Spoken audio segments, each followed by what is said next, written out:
What's going on, everybody? Welcome back, and I hope you brought the jelly because I'm bringing you that sweet, sweet peanut butter that is the Sig M17 with no thumb safety on it. Because only Joe Snuffy in his first week of basic training needs a thumb safety on a striker-fired system. Before we get rolling on this one today, this video is brought to you by the good people over at Hidden Hybrid Holsters. Today's video is brought to you by Hidden Hybrid Holsters, bringing you that sweet, sweet leather for your holster needs, or just a little something to keep your pants up in the way of a belt. Now, whether it's for a dress occasion or whether you just prefer leather against that sweet, sweet, supple skin of yours, if you're in the market for a hybrid holster today, check them out at hiddenhybridholsters.com or in the link in the description. Now, I have owned SIGs off and on over the years, and I really wanted to give the M17 a fair shot and get into it, and I've fired 320s before. This one's a little bit different than the basic 320.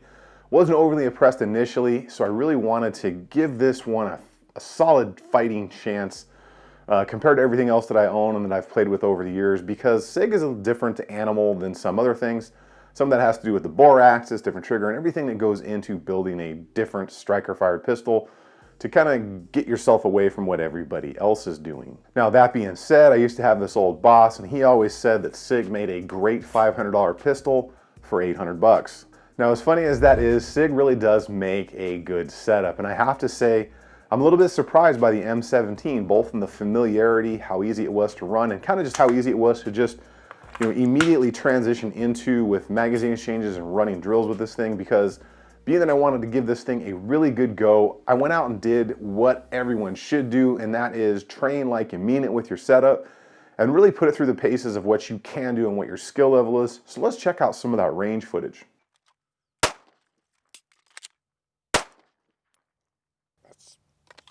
I'm not gonna lie. It's pretty intuitive.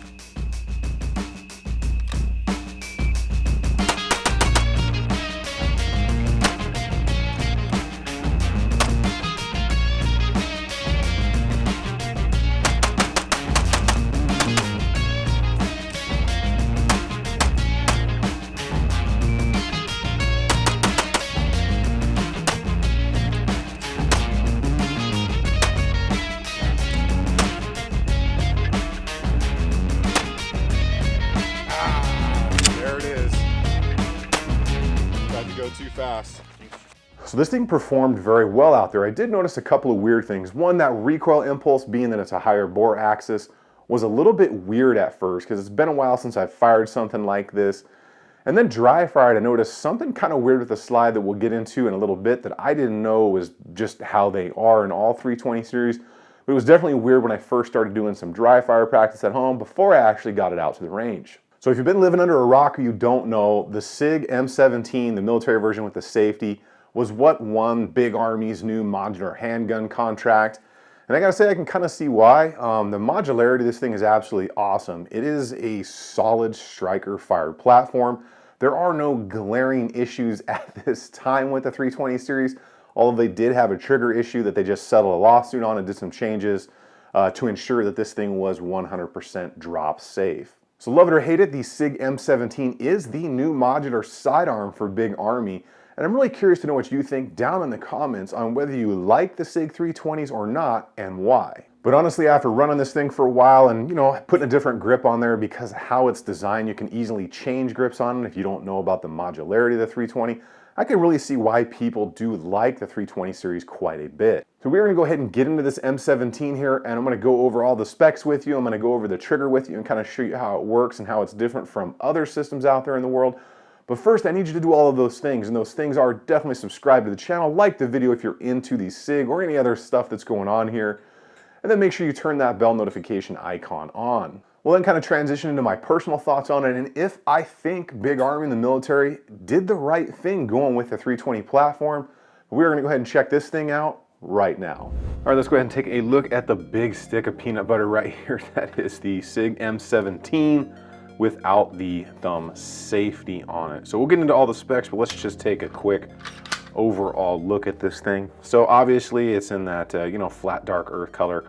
PVD coated slide, which some people say wears a little bit more than some other coatings.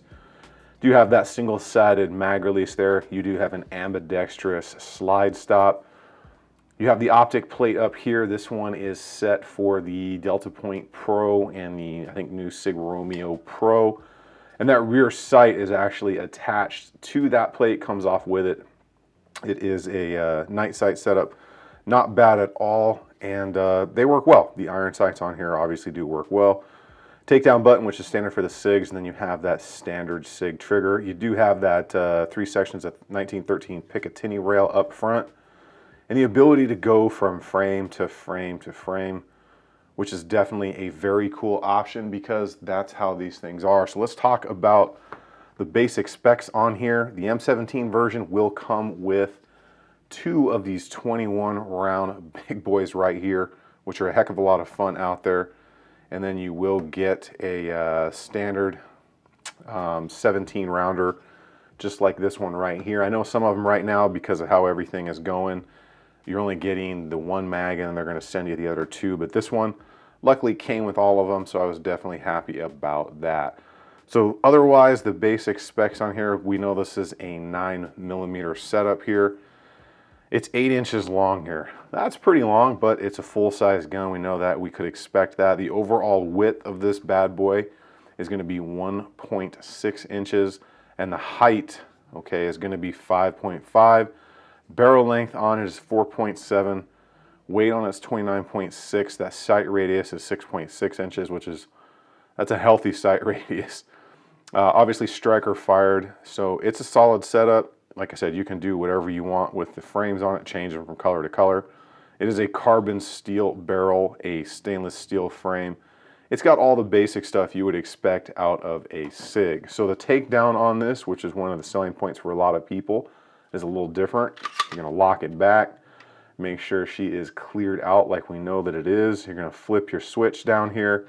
And unlike other striker fired setups, you do not have to pull the trigger. You just let the slide go and take it apart.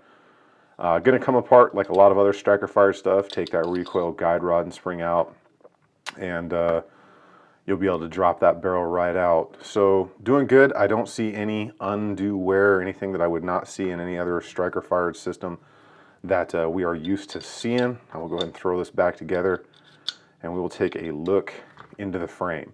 So this whole metallic metal section in here is completely removable. Just take the, your takedown lever out, you drop the whole trigger mechanism out, and you can effectively change this into whichever frame you want. And since the trigger module has the serial number on it, that's the actual gun. That is what counts. So let's talk about quickly how the trigger mechanism in here works. So trigger pull here is going to be obviously a standard trigger pull. You're going to pull back and you're going to hear a couple of different clicks and a couple of different things going on.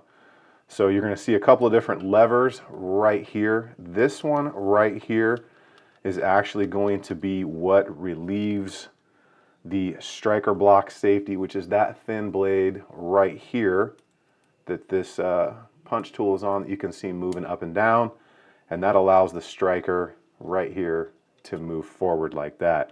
So that's kind of like the plunger safety in the Glocks or the M&P or something like that.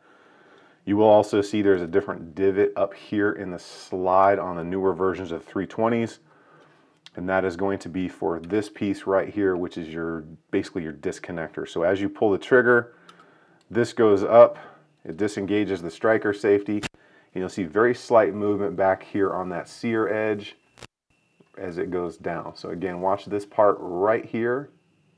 You can see that slight movement. Now that is enough to go ahead and drop the striker lug right here off that edge and send that striker home. Now once that fires, the slide is going to reciprocate, and then the slide is going to activate this right here. You can see that bar, and as this is activated, you're going to hear a click. You hear that click. That's going to reset the trigger. So again, I'll show you from the top. Fully fired condition. Watch the sear right here. As that slide reciprocates, that's going to go down, and you'll see the sear pop up right now.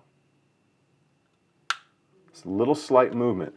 That's now enough to grab onto the striker lug, and your trigger is fully reset once you let off, and then the cycle continues. So a little bit different than some of the other things out there. Not a bad trigger, it's not terrible, Let's go ahead and take a look at that trigger, and then let's do some pull tests and see what it performs at. Because for me, it feels a little bit different. Do a standard, functions check there, and let's go ahead and take a look, and then we'll do a pull test here so you can see. Very nice defined wall. I like that. Little couple millimeters of creep. You'll see right there, and then a break. Now the reset is a little interesting because it's a little gritty. So as I'm going to come out, you'll hear kind of a notch, and then you'll get the actual reset. So again, wall, creep, break. You'll hear that noise again right there, starting to reset, and then your actual trigger reset. So it's kind of like the H&K. If you're familiar with the H&K VP9 trigger, it kind of has that almost like 2 clicks to the reset in there. Let's go ahead and do some pull tests here and see what she's pulling at. I've got, I want to say I've got over 500 rounds for this thing now, so let's go ahead and do the pulls. Okay, so we are almost exactly at 5.5, just a little bit under, tiny, just a hair under 5.5. I will say the trigger on this is very consistent. It feels a little weird. It feels kind of a little flat, I guess, but it's very consistent. So again, right there, we're about 5 pounds, 4 ounces, a little bit over. Do one more here, unless I'm way off. Okay, yeah, right there, just a hair under 5.5 pounds. So an extremely consistent trigger. Does have a little bit weird. And then when I talked about something interesting, so look at the slide, and I didn't know this, but apparently all 320s do it. As you're pulling the trigger and everything back in here is engaging, watch the slide. See how much movement in the slide? You can hear it. Let me get my mic closer. That's the slide moving up and down. So as I was dry firing, I'm seeing this movement in the slide. I'll try and get it. You can see right here. And it's just the slide is going up and down, and I thought I was flinching as I was dry firing, but it's actually that slide moving up and down like that, which was very interesting. I had never experienced anything like that. So pretty solid platform here. I do like it quite a bit. So now that you guys want a PB&J, let's go ahead and talk about how this thing ran, my thoughts, and if I think Big Army made the right decision here. So honestly, I do like the M17. Now the question, would I buy it again? I have to say, yeah, there's a lot of really good things, but there are a couple of things that it does lack, like the options for optics and the plates that come, like say with the MOS system or something.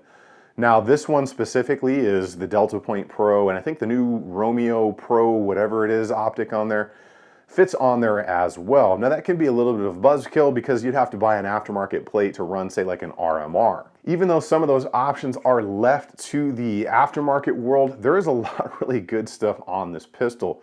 Ergonomics are good. The trigger is pretty good. It's not the best, it's not the worst, but it is definitely better than some other things in the striker-fired market.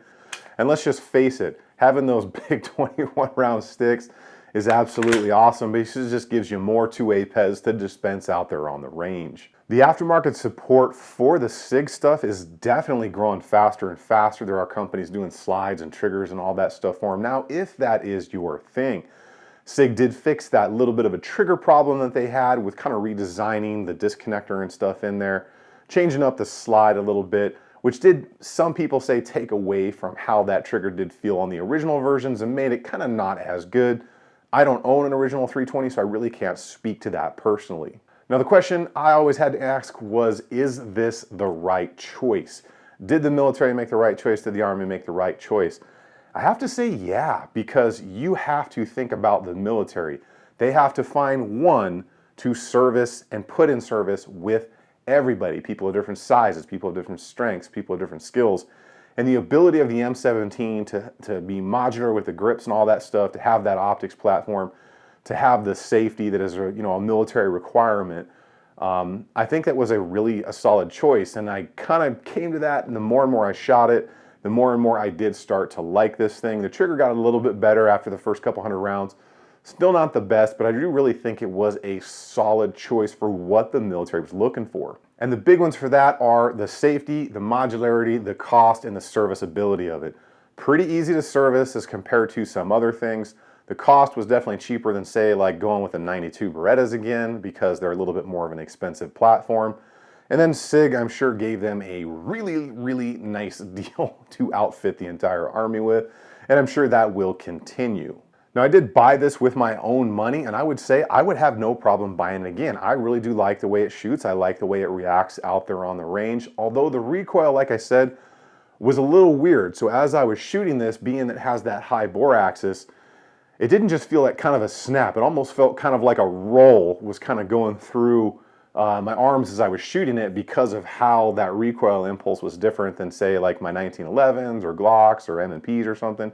It was a little different, and that is just something that you'll have to overcome with more training, more rounds, and just kind of getting used to that difference in feeling that this shoots compared to others. I really do think this is a great platform. If you want an M17, awesome. If you just want the regular 320, I think it's really good. I think it's something that'd be awesome for a lot of people if it fits them as the end user, and if they can really be effective and accurate with it. A lot of finding a new pistol is seeing what best fits your hands, your ergonomics, what's most comfortable, and what you are best at with, as long as it's within your price range. Which is why I always tell everybody, get out there and test these out before you buy one if you have the opportunity. And then again, remember that no parts or anything else is going to replace solid training, trigger time, and good stuff that you can do out there on the range. So I hope you guys enjoyed the video on this sexy stick of peanut butter here that is the M17. You guys get out there, go seek out some training, get some range time in, even though ammo has been really difficult to come by. Most importantly, you guys stay safe, stay ready, and you guys stay dangerous out there, and I will see you guys on the next one. And that's an empty mag.